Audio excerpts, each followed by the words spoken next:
పళ్ళ కోసం అరణ్యంలోకి వెళ్తున్న అమ్మనే చూస్తూ గుహ ముందు నిలుచున్నాడు బాలాంజనేయుడు.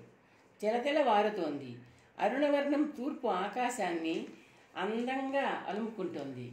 బాలాంజనేయుడు కంటికి ఇంపుగా కనిపిస్తున్న అరుణోదయాన్ని చూస్తూ అలాగే నిల్చుండిపోయాడు. ఎర్రటి సూర్యబింబం దిక్చక్రంలోంచి నెమ్మదిగా పైకి లేస్తోంది. బాలాంజనేయుడు ఆశ్చర్యంగా కళ్ళు చిట్లించాడు. అమ్మా నాన్న తనకు అందించే ఎర్రటి గుండ్రటి పళ్ళు గుర్తొస్తున్నాయి అతనికి. మనం ఎర్రగా మాగిన పళ్ళనే కోసి తినాలి అమ్మ అంజన మాట బాలాంజనేయుడి చెవుల్లో గింగురుమంది. తూర్పు దిశలో ఎర్రటి పండు ఆకాశంలో పైకి లేస్తూనే ఉంది. ఎగిరి ఆ పండును అందుకొని లొట్టలు వేసుకుంటూ తినాలన్న కోరిక బాలాంజనేయుడికి నోరు ఊరిస్తోంది. బాలాంజనేయుడు మెల్లగా తల తిప్పి గుహద్వారం వైపు చూశాడు. తండ్రి కేసరి యువతలికి రానందుకు సంతోషిస్తూ పండు కనిపిస్తున్న దిక్కువైపు తిరిగాడు. ఊపిరి బిగబట్టి ఒక్కసారిగా పైకెగిరాడు. పైకి చేరగానే తోకను పైకెత్తి పండు వైపు వాయువేగంతో దూసుకుపోయాడు. చల్లటి గాలి వీస్తోంది. ఆకాశ మార్గాన వెళ్తున్న బాలాంజనేయుడు చిరునవ్వుతో క్రిందికి చూశాడు. దట్టంగా ఉన్న అడవులు, ఎత్తుగా ఉన్న పర్వతాలు మహావేగంతో వెనక్కి దూసుకెళ్తున్నాయి. తన కుమారుడు నింగికి వేసిన గైనాన్ని చూసిన అంజన పళ్ల కోసం వెళ్తున్న కార్యక్రమాన్ని ఆపి వెనుతిరిగి గుహవైపు పరిగెట్టింది. అప్పటికే గుహ ముందుకు చేరి ఆకాశ మార్గాన వెళ్తున్న ఆంజనేయుణ్ణి ఆశ్చర్యంతో నోరు వెళ్ళబెట్టి చూస్తున్నాడు కేసరి. ఆయన సమీపానికి చేరిన అంజన భయంతో ఆందోళనతో తన బాలాకుమారాన్ని చూడసాగింది. బాలాంజనేయుడు తాను బాగా మగ్గి ఎర్రబడిన ఫలంలా భావిస్తున్న సూర్యబింబం వైపు ఇనుమడించిన వేగంతో వెళ్ళసాగాడు.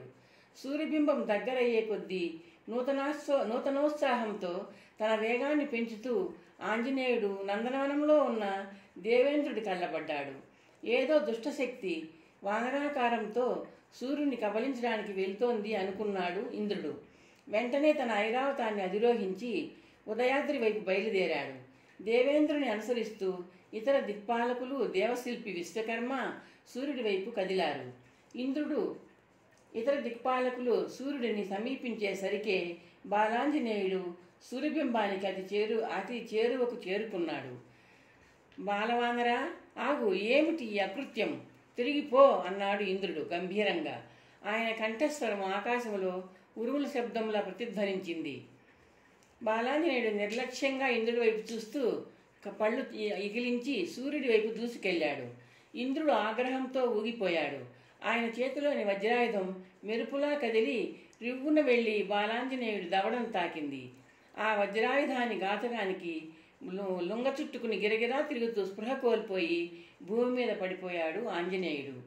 తన పుత్రుడని కూడా చూడకుండా బాలుణ్ణి వజ్రాయుధంతో కొట్టిన ఇంద్రుడి మీద వాయుదేవుడికి ఆగ్రహం కట్టలు తెంచుకుంది.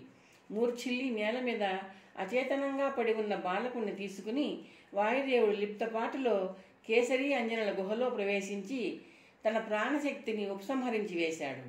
మూర్ఛలో ఉన్న తమ ముద్దుల కుమారుణ్ణి చూస్తూ అంజనా కేసరి దుఃఖంలో మునిగిపోయారు. తన స్వరూపము స్వభావము అయిన వాయుశక్తిని వాయుదేవుడు ఉపసంహరించుకున్న ఫలంగా చేతన ప్రపంచమంతా అచేతనంగా మారిపోయింది. ఇంద్రుడు మొదలైన అష్టదిక్పాలకులు కదలికలు లేకుండా నిశ్చలంగా బొమ్మల్లా ఉండిపోయారు. ఆకాశాన ఎగురుతున్న పక్షులు అలాగే ఉండిపోయాయి. చేతన శక్తిని కోల్పోయిన విశ్వం అవాంతరానికి చేరువకు చేరింది.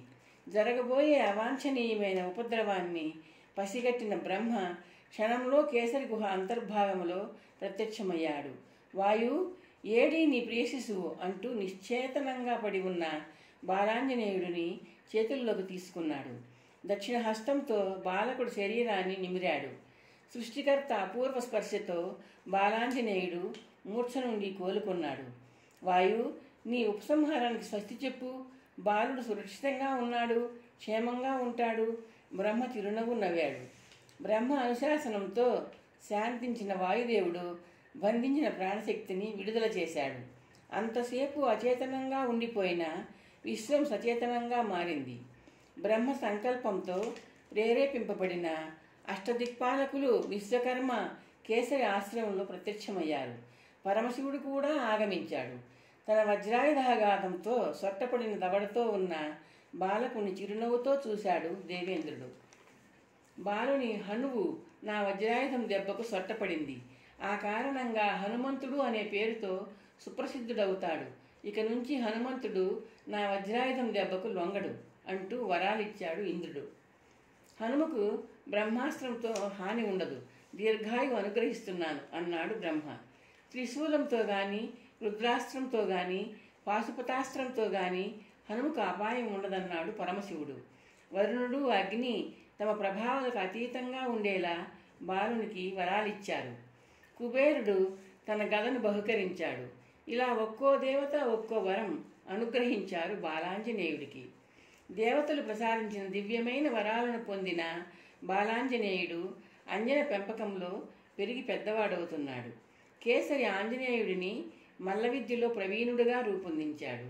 శాస్త్రాలు అభ్యసించాలన్న తన కోరికను తల్లిదండ్రుల ముందు వ్యక్తం చేశాడు ఆంజనేయుడు. అంజనకు విద్యావేత్త అయిన బృహస్పతి గుర్తుకు వచ్చాడు. దేవగురువు బృహస్పతి సకల విద్యావేత్త. ఆయనకు తెలియని శాస్త్రాలు, ఆయన బోధించని విద్యలు లేవు. ఆయన విద్యాదాత కూడా. ఆశ్రమానికి వెళ్ళి ఆచార్య బృహస్పతుల వారిని ఆశ్రయించు అంది అంజన ఆంజనేయుడితో. తల్లిదండ్రుల ఆజ్ఞను, ఆశీస్సులను స్వీకరించిన ఆంజనేయుడు ప్రయాణం సాగించి బృహస్పతి ఆశ్రమానికి చేరుకున్నాడు. శిష్య బృందానికి చేస్తున్న పాఠ ప్రవచనం ఆపి వానర యువకుడిని ప్రశ్నార్థకంగా చూశాడు బృహస్పతి. గురుదేవా, నేను కేసరి అంజనల పుత్రుణ్ణి. నా పేరు ఆంజనేయుడు. అమ్మ అంజనాదేవి. సూచన ప్రకారం విద్యార్థిగా మీ సన్నిధికి చేరుకున్నాను.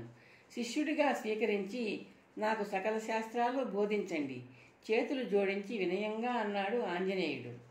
బృహస్పతి కళ్ళు అర్ధనిమీలితాలయ్యాయి. అంజన, ఆంజనేయుడు, పుంజికస్థల, ఆంజనేయుడు. అంజన ఎవరో గ్రహించిన బృహస్పతి కళ్ళు తెరచి ఆంజనేయుడిని చిరునవ్వుతో చూశాడు. అంజనీ కుమార, సకల శాస్త్రాలు అభ్యసించాలన్న నీ కోరికను అభినందిస్తున్నాను. కానీ నేను నీకు విద్యాదానం చేయలేను. గురుదేవా, ఎందుకు? నేను నిన్ను శిష్యుడిగా స్వీకరించలేను. ఎందుకో తెలుసుకోవచ్చా గురుదేవా? ఆంజనేయుడిలో ఆశ్చర్యం. నేను వానరులకు విద్యాదానం చేయను. ఆచార్య, ఎందుకంటే వ్యక్తి ఎంత గొప్పవాడైనా అతనికి కొన్ని పరిధులు ఉంటాయి. నాకు ఉన్నాయి. బృహస్పతి ఆంజనేయుడి ముఖంలోకి చూస్తూ అన్నాడు. నా కుమారుడు వానరుడు అయిన తారుడికే నేను విద్య చెప్పలేదు. ఆంజనేయుడి ముఖంలో జాలి గొలిపే నిరుత్సాహం తాండవిస్తోంది. బృహస్పతిలో పొడసూపిన జాలి మాటలుగా వెలువడింది. పరిమితులున్న వ్యక్తులున్నట్టే పరిమితులు లేని వ్యక్తులు ఉన్నారు. అలాంటి వ్యక్తిని నువ్వు ఆశ్రయించాలి నాయనా. ఎవరు? ఆంజనేయుడు తగ్గు స్వరంలో అడిగాడు. పైకి ఆకాశంలోకి చూడు, బృహస్పతి అన్నాడు.